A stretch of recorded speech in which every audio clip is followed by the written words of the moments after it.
राजधानी दिल्ली में बीते 24 घंटे में कोरोना के 19,166 नए केस आए, जबकि कोरोना से 17 लोगों की मौत हो गई। भले ही दिल्ली में नए संक्रमितों की संख्या बीते दिनों से कम है, लेकिन राजधानी में कोरोना संक्रमण की दर बढ़कर 25% तक पहुंच गई है, जो 5 मई के बाद सबसे ज्यादा संक्रमण दर है। यानी दिल्ली में टेस्ट करवाने वाला हर चौथा व्यक्ति कोरोना संक्रमित मिल रहा है। बीते 24 घंटे में महाराष्ट्र में कोरोना के नए मरीजों की संख्या में कमी आई है। एक दिन में महाराष्ट्र में कोरोना के 33,470 नए केस मिले। इसके साथ प्रदेश में कोरोना के ओमिक्रॉन वेरिएंट के 31 नए मरीजों की पुष्टि हुई है, जिसके बाद प्रदेश में ओमिक्रॉन वेरिएंट के केस बढ़कर 1,247 हो गए हैं। कोरोना से जुड़ी नई पाबंदियों के बीच मुंबई में कोरोना के नए मरीजों की संख्या में काफी कमी आई है। बीते 24 घंटे में मुंबई में कोरोना के 13,648 नए मरीज मिले। इससे पहले रविवार को मुंबई में कोरोना के 19,000 से ज्यादा केस आए थे। मुंबई में एक दिन में कोरोना से 5 लोगों की मौत हुई। वहीं पुणे में कोरोना के 3,000 से ज्यादा नए केस आए और 2 लोगों की मौत हुई। पश्चिम बंगाल में बीते 24 घंटे में कोरोना के मामलों में कुछ कमी आई है। एक दिन में पश्चिम बंगाल में कोरोना के 19,286 नए केस आए। इससे पहले रविवार को पश्चिम बंगाल में कोरोना के 24,000 से ज्यादा केस आए थे। बंगाल में कोरोना के सबसे ज्यादा केस राजधानी कोलकाता में मिल रहे हैं, जहां 5,556 केस आए। प्रदेश में कोरोना संक्रमण की दर बढ़कर 37% से ज्यादा हो गई है। गुजरात में कोरोना वायरस संक्रमण के 6,097 नए केस सामने आए हैं, जिसके बाद राज्य में एक्टिव मरीजों की संख्या बढ़कर 32,000 के पार पहुंच गई है। वहीं प्रदेश में ओमिक्रॉन वेरिएंट के 28 नए मामलों की पुष्टि हुई। अब प्रदेश में ओमिक्रॉन वेरिएंट के केस बढ़कर 264 हो गए हैं। पंजाब में कोरोना के केस तेजी से बढ़ रहे हैं। बीते 24 घंटे में पंजाब में कोरोना के 4,000 के करीब नए केस आए और 7 लोगों की मौत हुई। पंजाब में कोरोना के सबसे ज्यादा 806 केस लुधियाना में मिले। प्रदेश में कोरोना संक्रमण की दर बढ़कर 19.31% पर पहुंच गई है। हरियाणा में कोरोना के केस लगातार बढ़ रहे हैं। एक दिन में हरियाणा में कोरोना के 5,736 नए केस मिले, जबकि कोरोना से 5 लोगों की मौत हो गई।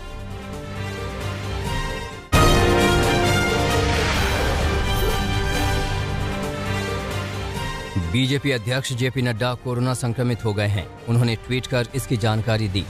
जेपी नड्डा ने लिखा कि शुरुआती लक्षण दिखने पर मैंने अपना कोविड टेस्ट करवाया। मेरी रिपोर्ट पॉजिटिव आई है। अभी मैं स्वस्थ महसूस कर रहा हूं। डॉक्टर्स की सलाह पर मैंने खुद को आइसोलेट कर लिया है। पिछले कुछ दिनों में जो लोग भी मेरे संपर्क में आए हैं, उनसे अनुरोध है कि आप जांच करवा लें। रक्षा मंत्री राजनाथ सिंह कोरोना पॉजिटिव हो गए हैं।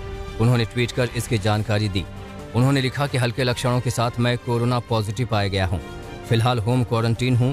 हाल ही में मेरे संपर्क में आए लोग खुद को आइसोलेट कर लें और कोरोना टेस्ट कराएं। बिहार के मुख्यमंत्री नीतीश कुमार कोरोना पॉजिटिव हो गए हैं। सीएम कार्यालय की ओर से ट्वीट कर इसकी जानकारी दी गई। इस बीच बिहार में कोरोना संक्रमण के 4,737 नए केस आए। लगातार बढ़ते मामलों के बीच प्रदेश में कोरोना के एक्टिव केस बढ़कर 20,000 से ज्यादा हो गए हैं। इस बीच कोरोना के खतरे को देखते हुए बिहार विधान परिषद को बंद कर दिया गया है। आज से 16 जनवरी तक यहां किसी भी समिति की बैठक नहीं होगी। कर्नाटक में एक दिन में कोरोना के 11,698 केस आए हैं, जो रविवार को आए 12,000 नए मामलों से कुछ कम है। हालांकि प्रदेश में कोरोना संक्रमण की दर बढ़कर 7.77% तक पहुंच गई है। कर्नाटक में सबसे ज्यादा केस राजधानी बेंगलुरु में आ रहे हैं, जहां एक दिन में कोरोना के 9,000 से ज्यादा नए मरीज मिले। प्रदेश में बीते 24 घंटे में कोरोना से 4 लोगों की मौत हुई है।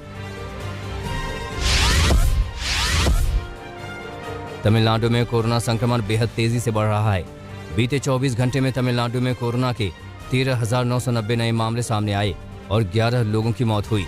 तमिलनाडु में सबसे ज्यादा केस राजधानी चेन्नई में आ रहे हैं, जहां कोरोना के करीब 6100 नए मरीज मिले। केरल में सोमवार को ओमिक्रॉन वेरिएंट के 17 नए मामलों की पुष्टि हुई। इसके साथ ही अब केरल में ओमिक्रॉन वेरिएंट के कुल 345 केस हो गए हैं।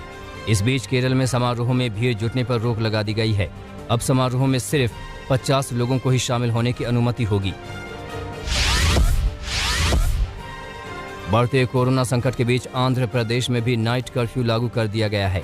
सोमवार को कोरोना के हालात की समीक्षा के बाद सीएम वाईएस जगनमोहन रेड्डी ने नाइट कर्फ्यू का ऐलान किया।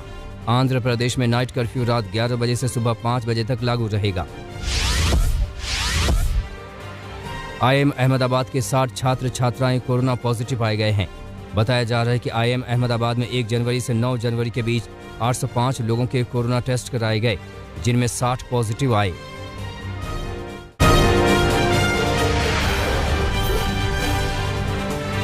यूपी के सीएम योगी आदित्यनाथ ने एक बार फिर कहा है कि प्रदेश का चुनाव 80 बनाम 20% का हो गया है। योगी आदित्यनाथ ने पंचायत आज तक कार्यक्रम में कहा कि ये चुनाव 80 बनाम 20% होगा। 10 मार्च को रिजल्ट आने दीजिए। एक तरफ बीजेपी होगी जो 3/4 सीटों के साथ सरकार बना रही होगी, तो वहीं दूसरी तरफ कांग्रेस, एसपी और बीएसपी जैसे दल होंगे जो 20% की लड़ाई के लिए माथापच्ची करेंगे। इसके साथ ही योगी आदित्यनाथ ने प्रदेश में 325 से ज्यादा सीटों के साथ बीजेपी की जीत का भरोसा जताया। चुनाव 80 बनाम 20 जाएगा और मैंने आपको पहले कहा कि चुनाव होंगे तो आप रिजल्ट दो, 10 मार्च को आने दीजिए। एक तरफ भारतीय जनता पार्टी होगी जो 3/4 से अधिक सीटों को पा करके प्रचंड बहुमत की सरकार बना रही होगी। दूसरी तरफ कांग्रेस, सपा, बसपा ये सभी दल होंगे जो 20% की लड़ाई के लिए माथापच्ची करेंगे। पंचायत आज तक में समाजवादी पार्टी के अध्यक्ष अखिलेश यादव ने यूपी के सीएम योगी आदित्यनाथ पर तंज कसा। अखिलेश यादव ने कहा कि अगर योगी आदित्यनाथ दोबारा चुनाव जीत जाते हैं तो वो प्रधानमंत्री पद के दावेदार हो जाएंगे, जबकि अभी से ही डबल इंजन टकरा रहे हैं।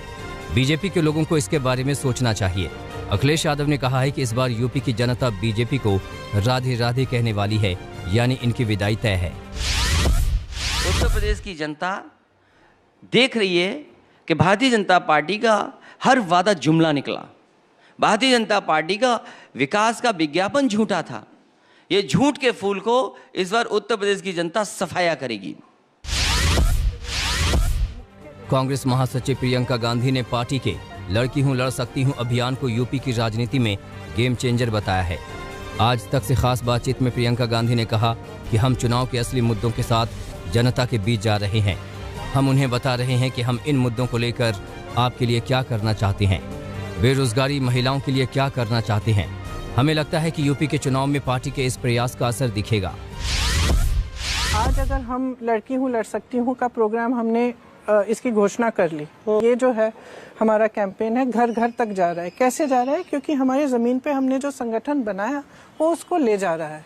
एक डोर टू डोर कैंपेन है, सोशल मीडिया पे कैंपेन है, मैराथन्स हुई थी और संवाद हो रहे हैं, और ये सब इसीलिए हो पा रहा है क्योंकि हमारा संगठन अब एक नई ऊर्जा के साथ खड़ा हुआ है। पंजाब दौरे पर गए प्रधानमंत्री नरेंद्र मोदी की सुरक्षा में सेंध के मामले की जांच सुप्रीम कोर्ट के रिटायर्ड जज की अगुवाई वाली एक समिति करेगी। सुप्रीम कोर्ट ने जांच कमेटी के गठन का निर्देश दिया है। इस कमेटी में DGP Chandigarh, IG NIA, high court registrar general, ADL, DGP Punjab security को भी इसमें शामिल।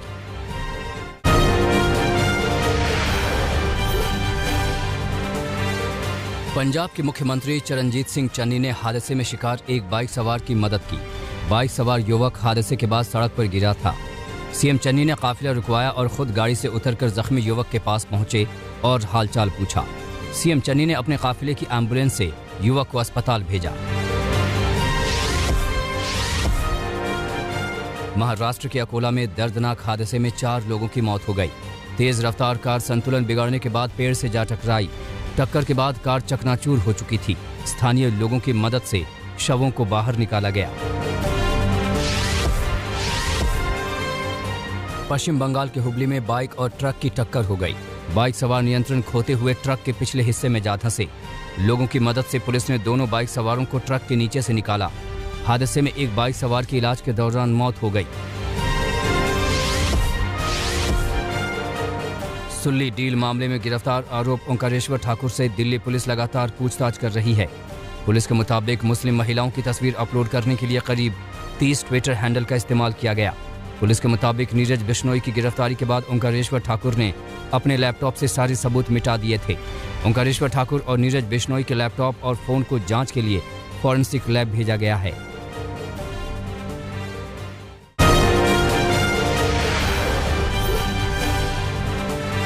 हिंसाग्रस्त कजाकिस्तान से रूस ने अपने 1400 नागरिकों को सुरक्षित निकाला।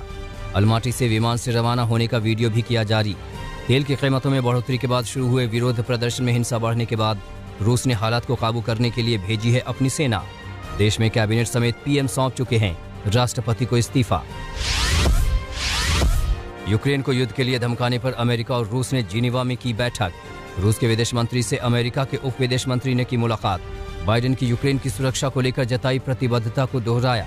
यूक्रेन सीमा पर कई बार सैन्य अभ्यास कर चुका है रूस। इजराइल के 2 पूर्व प्रधानमंत्री बेन्यामिन नेतन्याहू और यहूद ओलमर्ट आमने सामने। तेल अवीव की अदालत में नेतन्याहू और ओलमर्ट की हुई पेशी। ओलमर्ट ने नेतन्याहू पर $2,70,000 अमेरिकी डॉलर का मानहानि का दावा ठोका है। वहीं नेतन्याहू ने ओलमर्ट पर सत्ता में रहते हुए भ्रष्टाचार के संगीन आरोप लगाए हैं। परमाणु समझौते पर इजरायली प्रधानमंत्री नेफ्ताली बेनेट की ईरान को दो टूक। कहा, ईरान से किसी भी तरह के परमाणु समझौता करने के लिए इजरायल बाध्य नहीं। जापान में स्थित अमेरिकी सैन्य बेस पर बढ़े कोरोना केस। ओकिनावा स्थित अमेरिकी सैन्य बेस में सबसे अधिक 1500 से अधिक नए मामले। संक्रमण के चलते जापान की सरकार ने कड़े किए प्रतिबंध।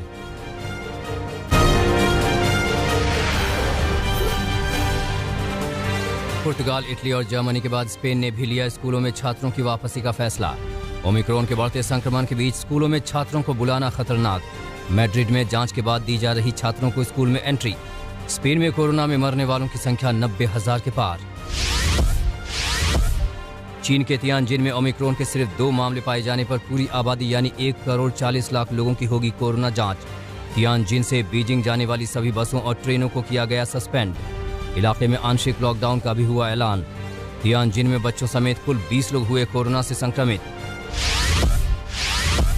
ऑस्ट्रेलिया की अदालत में वर्ल्ड नंबर 1 टेनिस खिलाड़ी नोवाक जोकोविच को मिली कानूनी जीत पर मेलबर्न में उनके चाहने वालों ने मनाया जमकर जश्न। यातायात प्रभावित होने पर पुलिस ने नोवाक जोकोविच के समर्थकों पर किया पेपर स्प्रे का इस्तेमाल। वैक्सीन पास न देने पर जोकोविच को भेजा गया था डिटेंशन सेंटर। ब्रिटेन में 2 फरवरी को महारानी एलिजाबेथ के सिंहासन पर बैठने के 7 दशक पूरे होने के उपलक्ष्य में वीकेंड पर तैयारियों के लिए छुट्टी। बकिंघम पैलेस ने दी जानकारी। इस वीकेंड पर महारानी के सम्मान में दिया जाएगा एक अतिरिक्त दिन का सार्वजनिक अवकाश। इस दौरान महारानी के महल में प्लैटिनम पुडिंग प्रतियोगिता का होगा आयोजन। साउथ कोरियन के जाने माने अभिनेता ओ योंग सू को मिला हॉलीवुड का प्रतिष्ठित गोल्डन ग्लोब अवार्ड। हो योंग सू को ये पुरस्कार नेटफ्लिक्स की वेब सीरीज स्क्विड गेम्स के लिए मिला। ओ योंग सू देश के पहले एक्टर हैं जिन्होंने ये प्रतिष्ठित अवार्ड जीता है। गोल्डन ग्लोब का 79वां संस्करण लॉस एंजलिस के बेवर्ली हिल्टन होटल में किया गया आयोजित।